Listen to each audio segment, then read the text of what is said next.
President Joe Biden addresses a joint session of Congress Wednesday, April 28, 2021, in the House chamber at the U.S. Capitol in Washington, as Vice President Kamala Harris, left, and House Speaker Nancy Pelosi of Calif. Look on. AP, history was made at the U.S. Capitol on Wednesday night when two women, Vice President Kamala Harris and House Speaker Nancy Pelosi, sat behind the president during his annual address to the nation. Reuters, Washington, D.C. UP dated on April 29, 2021 3:10 p.m. IST. History was made at the U.S. Capitol on Wednesday night when two women, Vice President Kamala Harris and House Speaker Nancy Pelosi, sat behind the president during his annual address to the nation. Prabal Gurung, who designed Harris' off-white suit, seized the moment, announcing on Twitter that Harris was wearing a hand-tailored double crepe cream suit and ivory silk charmeuse camisole, which was made in New York City, at the Prabal Gurung Atelier, and designed for power moments in history.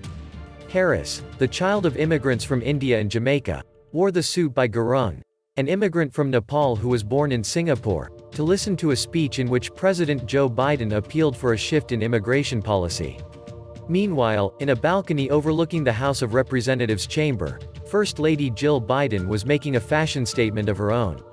She wore a dress by another immigrant designer, Uruguayan-born Gabriela Hearst, which was hand-embroidered with the flowers of all 50 states, Washington, D.C., and every U.S. territory.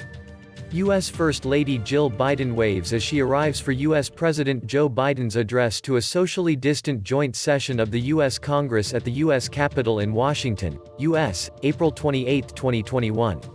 Reuters, the navy dress was a different version of a cream coat and dress designed by Hearst, also embroidered with state and territories flowers, that Biden wore on January 20 for celebrations of her husband's inauguration.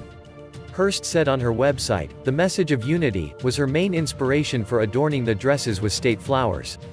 The Delaware flower is positioned at the heart level of the First Lady. From there, all the other flowers branch out, the website says about the inaugural outfit, a nod to the Biden's home state.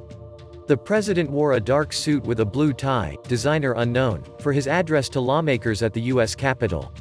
Harris' husband, Douglas Emhoff, who is referred to as the second gentleman by the White House, wore gray. This story has been published from a wire agency feed without modifications to the text. Only the headline has been changed. Close story saved.